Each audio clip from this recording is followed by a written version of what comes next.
The Lord be with you. And with your spirit. A reading from the Holy Gospel according to Luke. Glory to you, O Lord. Jesus told his disciples a parable about the necessity for them to pray always without becoming weary. He said, "There was a judge in a certain town who neither feared God nor respected any human being. And a widow in the town used to come to him and say, 'Render a just decision for me against my adversary.' For a long time, the judge was unwilling, but eventually he thought, 'Well, it is true that I neither fear God nor respect any human being. Because this widow keeps bothering me, I shall deliver a just decision for her, lest she finally come and strike me.' And the Lord said, 'Pay attention to what the dishonest judge says. Will not God then secure the rights of his chosen ones who call him out day and night? Will he be slow to answer them? I tell you, he will see to it that justice is done for them speedily. But when the Son of Man comes, will he find faith on earth?'" The Gospel of the Lord. Praise to you, Lord Jesus Christ. Our Alleluia verse says, "I hope in the Lord, I trust in His word." So, it confirms our meditation, some points of our meditation, and the last things, including Christian hope. And yesterday, we meditated upon the content of Christian hope, which is God Himself, His goodness, His promises, His forgiveness. Today, we continue to meditate on this, and we hope in the title of this homily will be "The Benefits of Christian Hope." So ano ang makuha mo kung magsalig ka sa Diyos?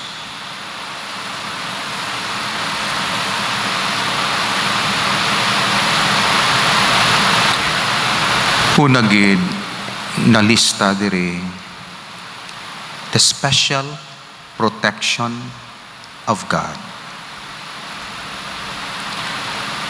Examples may be seen in the three children in the furnace in the Old Testament, the book of Daniel.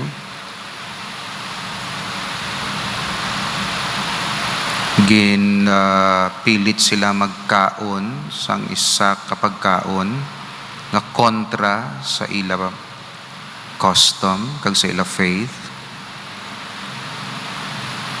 Pero wala sila nagpati. Nangibabaw ng ila faith and hope sa Dios. Ganigin pinahan sila, sulod sila sa fiery furnace. Kag samtang didto sila sa sulod, nagakanta sila. Ginasunog sila pero gakanta sila. Because they believe and they hope in the protection of God. In Joseph, we also see the example of this in Joseph in the Egyptian prison.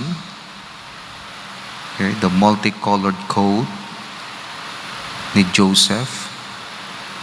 Gindala siya sa Egypt, ginbaligya siya, gin-ostracize siya sa iyang mga utod.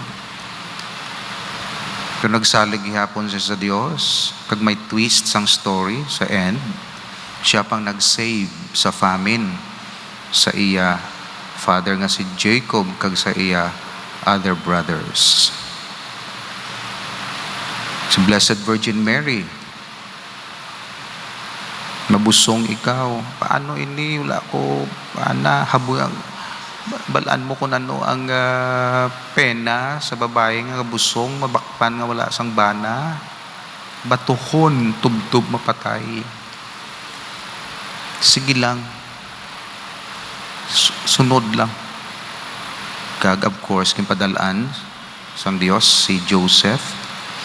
Joseph taga-dilema. Ano man, pakaslan ko, batunon ko. Joseph, batuna si Mary. Ang ginabusong niya, hindi iya isang iban nga lalaki. Iyan isang Espiritu Santo. Wala siya nagluib sa imo. Espiritu Santo. Kag mangin anak sang Dios, kilalahon nga anak sang Dios.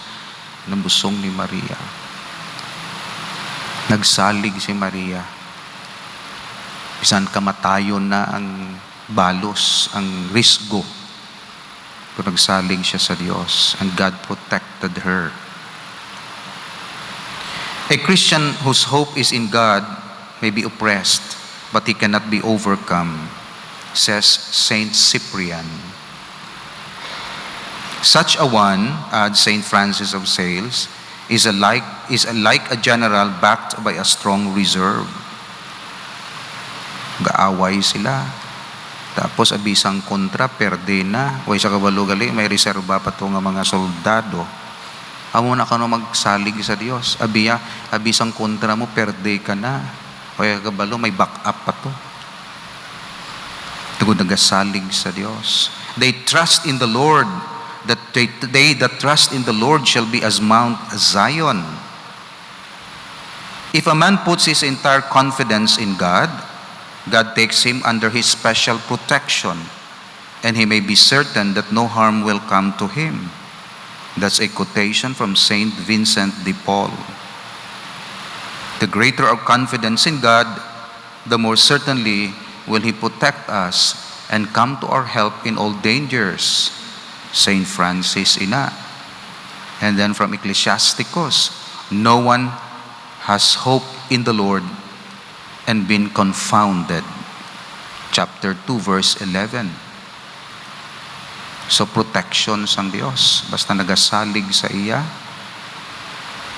Primero do perde ka, salig lang. Kay padalaan ka sang Dios, sang bulig. Second kuno, nga benefit sang Christian hope. Christian hope ang content Dios ha. Human hope ang content ikaw. Power mo, kwarta mo, muna human hope. Okay. At we're talking here of Christian hope. And therefore, ang object sang hope, ang content sang hope, is the goodness of God.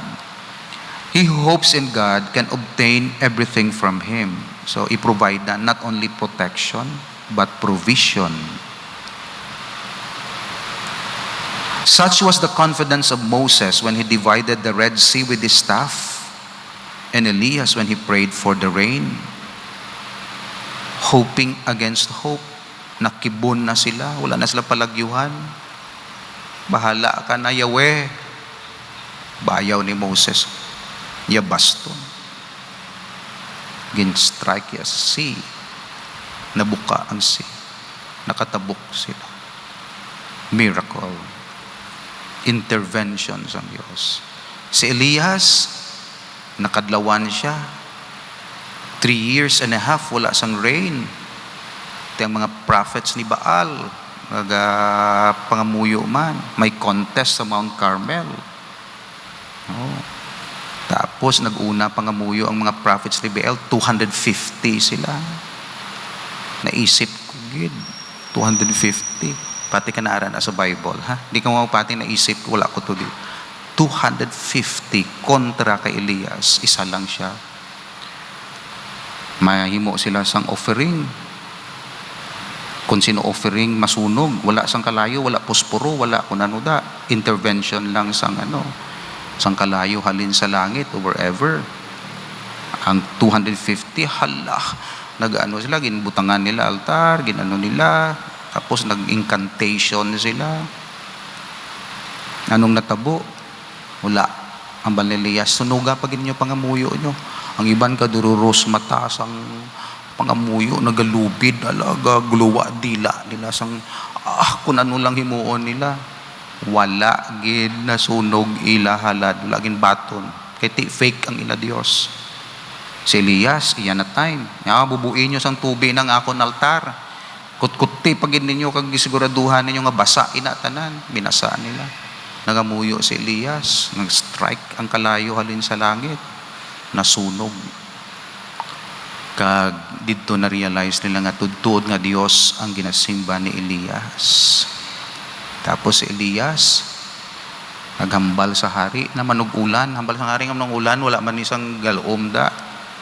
Yung sugo ni Elias yaw sa kaato sa bukid tanawa tong iyang servant. Wala gid sign. Bal niya kung maghuyop ang hangin halin sa Mediterranean Sea, maulan kay ting ulan diri sa west. Pero kung maghuyop diri sa pihak sa east halin sa desert, mainit. Karon kay ang hangin ga pa halin sa desert, syempre automatic balaan natin hindi ni magulan. Pero si Elias nagpati sa Dios. Sa ulihi, pagkadto pabalik, do kay seventh time ang servant niya may ara na, pero malainumo lang nga galom. Malainumo lang nga galom, mabal ni Elias, preparar, dugay maulan, nagulan. Ang iya pagsalig sa Dios, hindi matupungan. Hope is an arrow which pierces the heart of Christ and opens the founts of His mercy to the soul that hopes in Him. That's from Saint John of the Cross.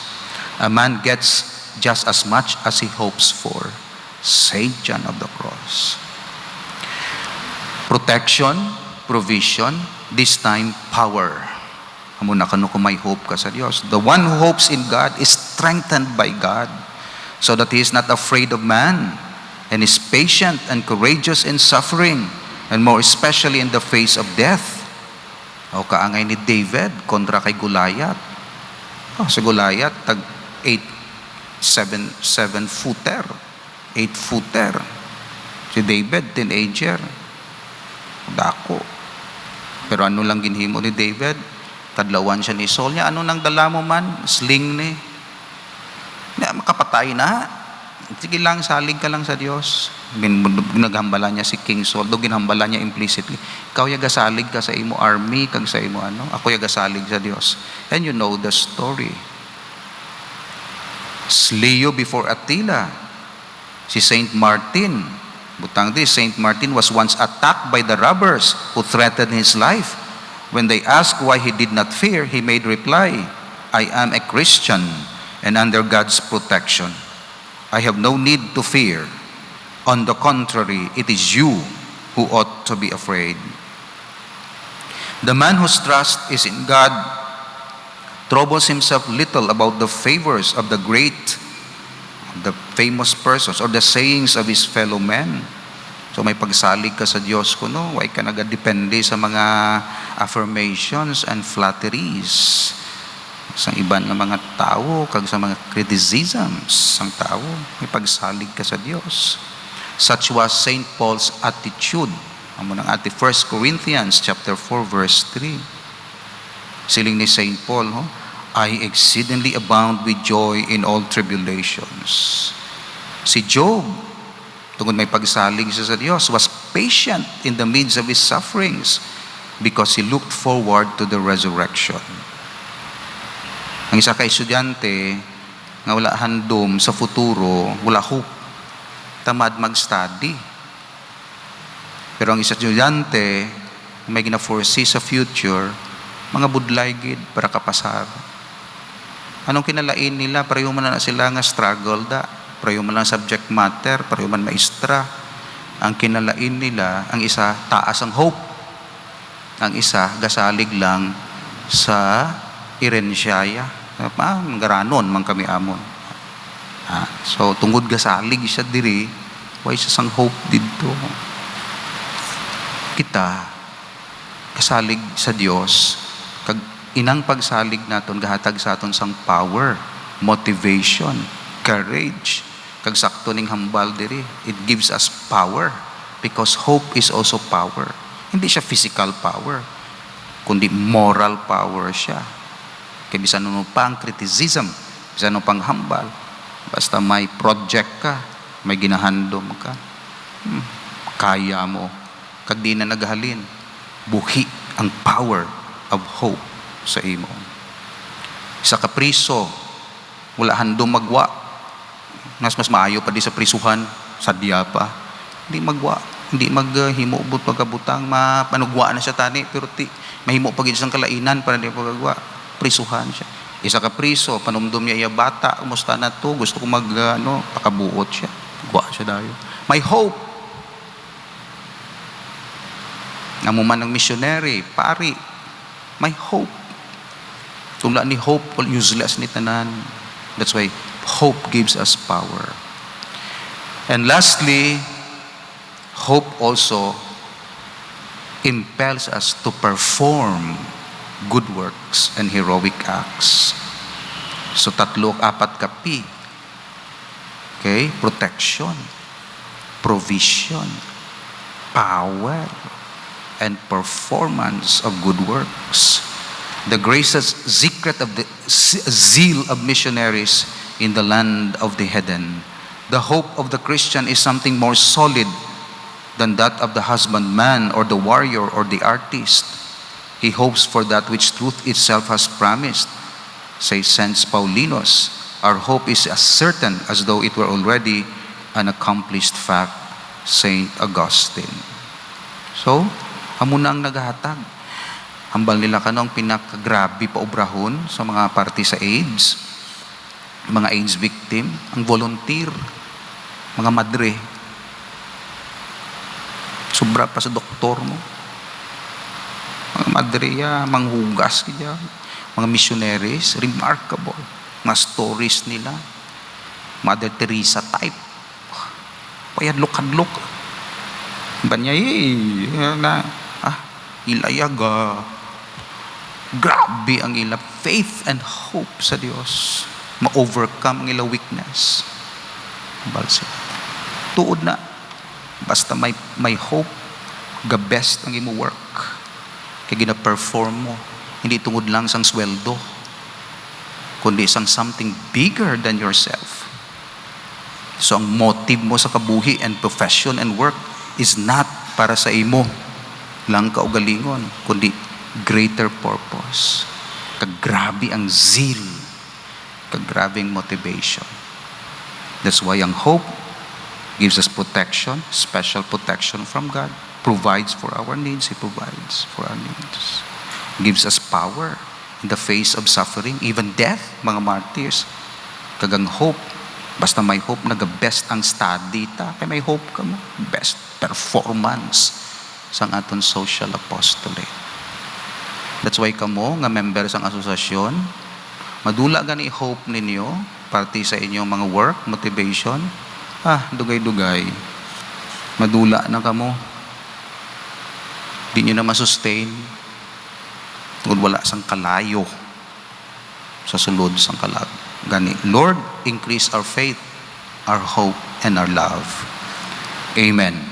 Almighty, ever-living God, who brings salvation to all and desire that no one should perish, hear the prayers of your people and grant that the course of our world may be directed by your peaceful rule, and your church rejoice in peace and devotion. Through Christ our Lord. Amen.